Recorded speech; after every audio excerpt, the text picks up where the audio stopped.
Alright, ladies and gentlemen, we're back with another game of Warhammer Fantasy Battles. This is the rematch between myself and local Orcs and Goblins player that I had a game with against last week. Hope this guy becomes a regular around at the gaming table at my place, because he's always a good opponent to play against. Here's his Orc and Goblin army here, arrayed against my Tomb Kings as normal. Now, one interesting piece of information that you should know about this game is that the army list that he's using was actually written mostly by me.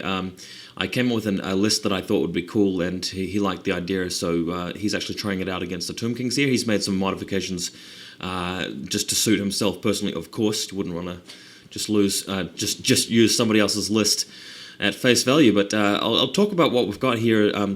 Of course, we've got my Tomb Kings, just the classic, same army list I've been using for the last 5 games. Actually have won the last 5 games, 4 or 5 that I can remember.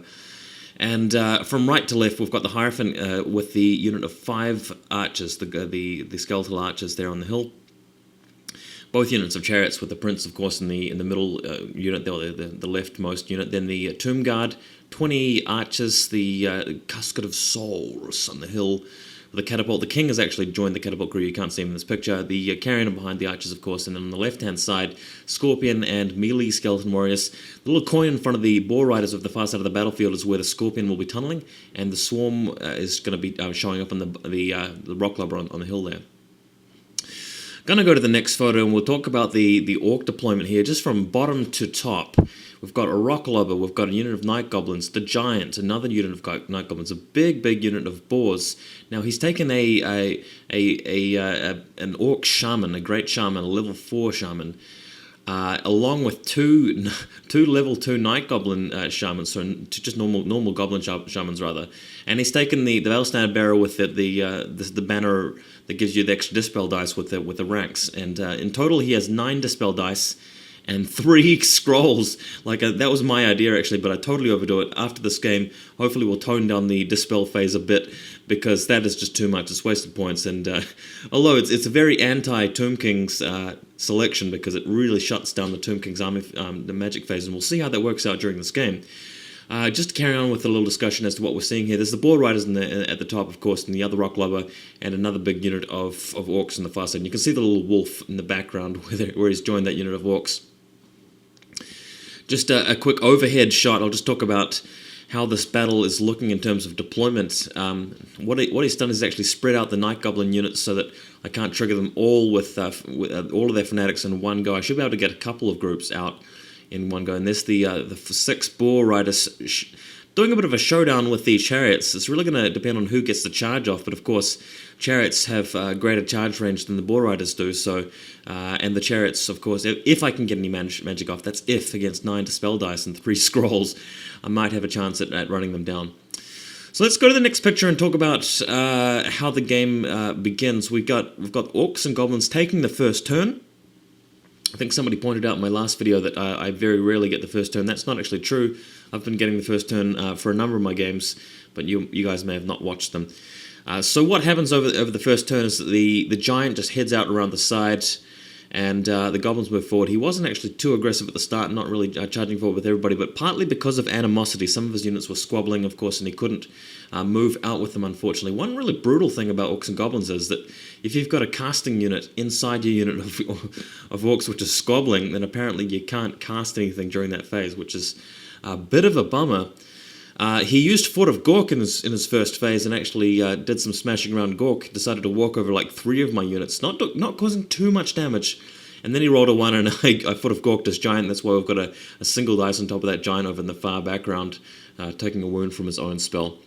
Let's go to the next picture, where the carrion now charge out, being Tomb King's turn 1. Right exactly in between these 2 Night Goblin units, and of course the fanatics come pouring out. Turned out that he had 2 Night Goblin fanatics per unit, and one of them at least smashed through into my carrion here and whopped the whole lot of them except for this last guy, and that was pretty much it for the unit of carrions. In a later turn, he just got hit by more carrions showing up, by more fanatics showing up, sorry, my bad, and that was it for the birds. So let's go to the next picture. The Tomb Kings, in the meantime, this is the same turn 1, And moving forward with the chariots a little bit, trying not to move too far into range of the boar boys. What I was trying to do here is just to move so that I was within 16 inches of the boar boys, but not 14 inches. So there's a 2-inch window where I'm in charge range, but he isn't, and that's what I was going for. Tried to guess it perfectly. When it came to the shooting phase, I realized that I was actually out by half an inch, so bad guessing by me, but just doesn't hurt to play it safe. At least my opponent's out of range as well. Next picture, the giant lumbers forward towards the Tomb Kings in the Orc and Goblin turn 2. I've decided not to engage him so quickly. I know that there's a full unit of Night Goblins in the background there. You can see my opponent's hand is actually just moving those Night Goblins there. The other unit of Night Goblins whose fanatics haven't been triggered yet. What's going on here is that I'm just waiting for him to come close to my lines and just wondering how I'm going to trigger those fanatics. Probably with just the normal skeletons if possible. Anyway, this is a pretty cool photo. You can see the king in the foreground where he's hanging out with the Scullipult. Next picture, what happens here is that he's got his Night Goblins in the way of the Boar Boys. Very interesting move there. And this will force my chariots to possibly attack the Night Goblins and see if I can clip the Boar Boys during an overrun. Might be a bit of a sneaky move, but we'll see how this plays out. Not the best photo, a bit blurry, but at least you can see what's going to be happening here in Orc and Goblin turn 2 and giving me a decision to make in Tomb King's turn 2. So, what happens? The king flies out. This is Tomb King's turn 2. The king flies out to the center where he can use his casting on the chariots. And what happens is that the chariots with the prince charge the Night Goblins ready to run them down, and they'll be able to overrun into the Boar Boys. And the king uses his magic to help these 2 chariots charge off into the Orc unit in the far background, deciding not to actually charge the Boar Boys, considering that the prince can overrun into them. And the chariots have been reduced to just 2 over in the foreground here because of the Gork's Warpath spell. Now, something very interesting happened here. I used my archers to fire at his Boar Boys in the shooting phase that came after this photo. Let's move to the next photo, actually, so you can see a little bit more clearly what's going on here. The Tomb Swarm showed up in the background, by the way, scattered and actually landed in the Orc and Goblin unit, just at the edge, missing its target of the Rockalubber. So those Orcs are tied up, and I was planning on engaging them from the front with the chariots. Although, in hindsight, when I look back at these pictures, what I should have done is just charge the Boar Boys with the 2 chariots and left the Orcs in combat with the Tomb Swarm, knowing that he wouldn't have been able to attack me because they'd still be engaged in his next turn, in this turn 3, so he wouldn't have been able to charge me in the flank. That would have given the Prince's unit time to smash into the Boar Boys as well. Interesting stuff. But what I actually did is I made a mistake, and I fired at his unit of Boar Boys with my archers, and my opponent quite cleverly removed the Boar Boy when one of them died, removed the Boar Boy closest to where my Prince's chariots are, meaning that I wouldn't actually overrun into the Boar Boys at all. So that was a complete blunder by me. And we'll see how that actually goes down shortly. Let's move to the next picture, though, where the Tomb Kings respond to the giant showing up on the flank. This is Tomb King's turn 2, and I backed the truck up in terms of the goblins. Sorry, not the goblins, the skeleton melee guys. And I'm liking these photos. You can start seeing what's going on. By the way, some of you more astute watchers will be noticing that I'm adding a dark red to the color scheme. All the skeleton bows are getting that. The Tomb Guard have got that in the shields, and the Chariot's going to be getting that in the long run. But the Scorpions move back out of charge range of the Giant, and the other skeletons are moving back a bit. So just waiting for the Giant to show up. Next picture. What happens here is that the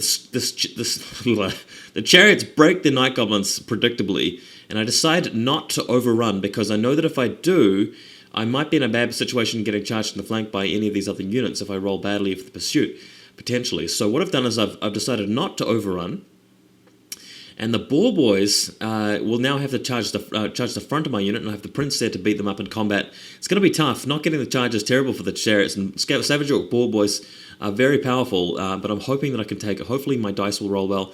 And over on the far side, the Chariots just smash into the Orcs, but there's not enough Chariots there, and the Tomb Swarm, of course, not beefy enough, and didn't really beat that unit of Orcs in combat, so they're starting to swamp me. I expect that Swarm and the Chariot to die in the next turn.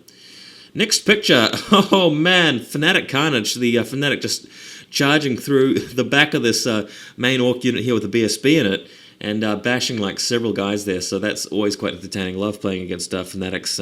Always so entertaining. What are they going to do next? You never know.